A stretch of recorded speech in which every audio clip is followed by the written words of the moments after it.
여러분, 만약에 회사의 평판을 망치 하나로 부숴버리고 새로 시작할 수 있다면 어떨까요? 말도 안 되는 얘기 같지만 이걸 실제로 해낸 회사가 있습니다. 바로 한때 저품질의 대명사였던 지리자동차 이야기인데요. 오늘은 이 회사가 어떻게 스스로의 DNA를 완전히 바꿔놓았는지 그 놀라운 품질 혁명 속으로 한번 들어가 보겠습니다. 자, 먼저 배경부터 좀 살펴볼게요. 2000년대 중반, 지리자동차 하면 딱 떠오르는 이미지가 있었어요. 바로 값싼 차라는 거였죠. 근데 이게 문제인 게 싸다는 말 뒤에는 항상 품질도 그저 그렇다는 아주 치명적인 꼬리표가 따라다녔다는 겁니다. 그래서 지리가 뭘 했을까요? 바로 슬래지 해머를 틀었습니다. 임원들이 직접 나서서 기준 미달 부품들을 사람들 앞에서 그냥 다 때려 부순 거예요. 이게 그냥 보여주기식 쇼가 아니었습니다.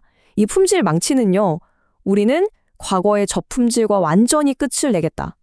앞으로는 단 하나의 타협도 없다는 그야말로 피할 수 없는 선전포고였던 거죠. 자, 그런데 망치질 한 번 한다고 회사나 하루아침에 바뀌겠습니까? 당연히 아니죠. 이건 훨씬 더 깊고 근본적인 변화의 시작을 알리는 신호탄이었을 뿐입니다. 바로 회사라는 조직의 철학, 그 뿌리부터 바꾸는 거대한 여정의 시작이었던 거죠. 그럼 그 변화의 첫 단추는 뭐였을까요? 바로 마음가짐을 바꾸는 거였습니다. 이 슬로건 한번 보세요. 고객의 불만은 최고의 선물이다. 이전 같았으면 골칫거리였을 고객의 불만을 이제는 우리를 더 발전시켜줄 최고의 선물로 보기 시작한 겁니다. 정말 모든 것의 출발점은 바로 이 생각의 전환이었어요. 이렇게 생각이 바뀌니까 회사의 사명, 그러니까 목표 자체가 완전히 달라집니다. 예전에는 그냥 서민들이 살 수 있는 좋은 차 정도였다면 이제는 보세요. 가장 안전하고 가장 친환경적이고 가장 에너지 효율적인 좋은 차. 와, 이건 그냥 차원이 다른 목표를 세워버린 거죠. 그리고 여기서 감성 품질이라는 아주 중요한 개념이 등장합니다. 이게 뭐냐면 예전처럼 그냥 눈에 보이는 결함 고치는 걸로는 안 된다는 거예요. 이제는 차 문을 닫을 때 나는 텅 하는 묵직한 소리, 손끝에 닿는 시트의 질감 같은 거 있잖아요. 그런 사용자가 오감으로 느끼는 모든 경험에서 이 차 진짜 좋다라는 느낌을 줘야 한다는 거죠. 좋습니다. 철학도 멋지고 목표도 원대해요. 그럼 이걸 대체 어떻게 현실로 만들었을까요? 지리는 아주 영리한 전략을 씁니다. 위에서는 강력하게 찍어 누르고 아래에서는 스스로 움직이게 밀어 올리는 그야말로 상하 양방향에서 압박하는 내부 혁명을 시작한 거죠. 자, 먼저 위에서부터 어떻게 했는지 볼까요?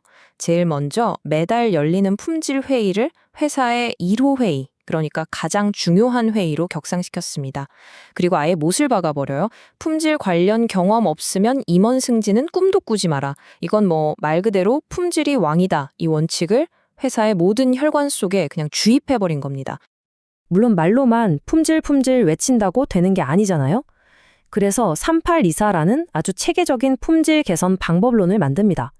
이게 뭐냐면요. 문제가 생기면 일단 체계적으로 원인을 파악하고 기획, 해결책을 찾아서 실행한 다음에 개선. 여기서 끝이 아니라 이 문제가 절대로 다시는 발생하지 않도록 확실하게 관리, 통제하는 시스템이에요. 일종의 품질 문제 종결 시스템을 갖춘 거죠. 자, 위에서는 이렇게 시스템으로 꽉 조이는데 아래에서는 어떻게 했을까요? 반대로 힘을 실어줬습니다.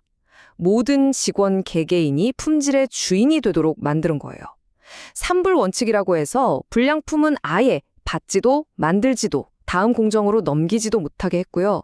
심지어 현장 작업자가 이거 문제 있는데? 싶으면 생산 라인 전체를 멈출 수 있는 권한까지 줬습니다.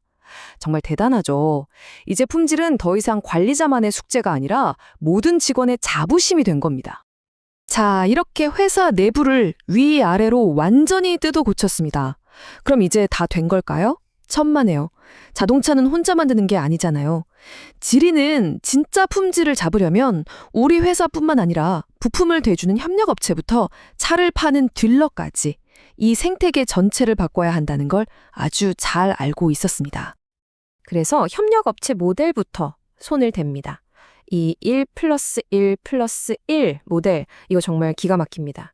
세계 최고 수준의 부품 회사가 가진 기술력, 여기에 중국 현지 업체의 빠른 속도와 가격 경쟁력, 이 둘을 합쳐요. 그리고 마지막으로 지리 자체의 R&D 역량을 더하는 겁니다. 그러니까 기술, 가격, 그리고 우리만의 노하우까지 이 세 가지를 융합해서 최고의 부품을 만들어낸 거죠. 그야말로 두 마리 토끼가 아니라 세 마리 토끼를 다 잡는 전략이었어요. 그리고 협력업체들을 그냥 잘해봅시다 하고 놔두지 않았습니다. 아주 냉정하게 등급을 매겼어요. A등급을 받은 최고의 파트너한테는 더 많은 물량과 우선권을 주고 B, C등급은 분발하라고 채찍질하고 최하위 D등급은 가차 없었습니다. 매년 10개씩 퇴출시켰어요. 어떻게 보면 무서울 정도지만 이런 살벌한 경쟁 구도를 만들어야만 전체 생태계의 품질이 올라간다고 본 거죠. 이런 품질에 대한 집착은 공장 문을 나선다고 끝나지 않았습니다. 고객을 만나는 최전선, 바로 딜러 매장까지 이어졌어요. 전국 1000개 매장이 모두 똑같은 단 하나의 최고급 서비스 기준을 따른다. 이 원칙을 세운 겁니다. 생각해보세요. 아무리 차를 기가 막히게 만들어도 마지막에 고객을 응대하는 서비스가 엉망이면 다 소용없잖아요. 그 마지막 경험까지 완벽하게 관리하겠다는 의지였죠. 자, 여기까지가 지리가 벌인 정말 어마어마한 노력들입니다. 망치를 휘두르고 회사 문화를 통째로 바꾸고 협력업체 생태계까지 뒤흔들었죠. 그렇다면 가장 중요한 질문이 남았습니다. 이 거대한 도박, 과연 성공했을까요? 이제부터는 뜬구름 잡는 얘기가 아니라 차가운 숫자가 말해주는 결과를 함께 보시겠습니다. 네, 슬래지해머를 들고 수많은 회의를 거치고 조직 문화 전체를 갈아엎었습니다. 그래서 그 결과는 과연 어땠을까요? 이 그래프가 모든 걸 말해줍니다. 자동차 품질의 바로미터라고 할 수 있는 JD 파워 데이터인데요. 2011년부터 2019년까지 차량 1000대당 발견되는 결함 건수가 그냥 뚝뚝 떨어지는 게 보이시죠? 나중에는 업계 최고 수준의 회사들과 어깨를 나란히 할 정도로 품질이 좋아진 겁니다. 그리고 품질이 좋아지니 당연히 고객들의 반응도 따라왔습니다. 2008년 이후로 고객 만족도가 얼마나 올랐냐고요? 무려 60%입니다. 60%. 이건 정말 엄청난 숫자죠.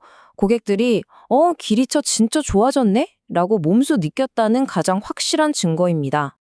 제가 볼 때 가장 극적인 변화는 바로 이겁니다. 왼쪽이 2013년 판매량, 오른쪽이 2018년인데요. 2013년에는 저가형 모델이 꽤 큰 비중을 차지했죠. 그런데 5년 뒤인 2018년에는 이 저가형 모델 비중이 거의 사라져버렸습니다. 그리고 그 빈자리를 중고가 모델이 3분의 1 이상 채웠어요. 이건 더 이상 싸구려 차를 파는 회사가 아니게 됐다는 뜻입니다. 네, 맞습니다. 지리는 단순히 차의 결함을 줄인 게 아니었어요. 저가 브랜드라는 낡고 초라한 옷을 완전히 벗어던지고 시장에서 당당히 고품질로 승부하는 진짜 경쟁자로 거듭난 겁니다. 그렇다면 오늘 우리가 본 지리의 이야기는 무엇을 말해줄까요? 한 회사의 DNA, 그 근본을 바꾼다는 게 과연 무엇일까? 결국 이건요, 그럴듯한 전략 보고서나 멋진 슬로건으로 되는 게 아니었습니다. 과거의 실패를 인정하고 과감히 부숴버릴 수 있는 용기, 그리고 최고 경영진부터 현장의 막내 직원까지 모두가 한 방향으로 미친 듯이 몰입하는 그 독하고 처절한 실행력. 바로 그것이 기적을 만든 진짜 힘이 아니었을까요?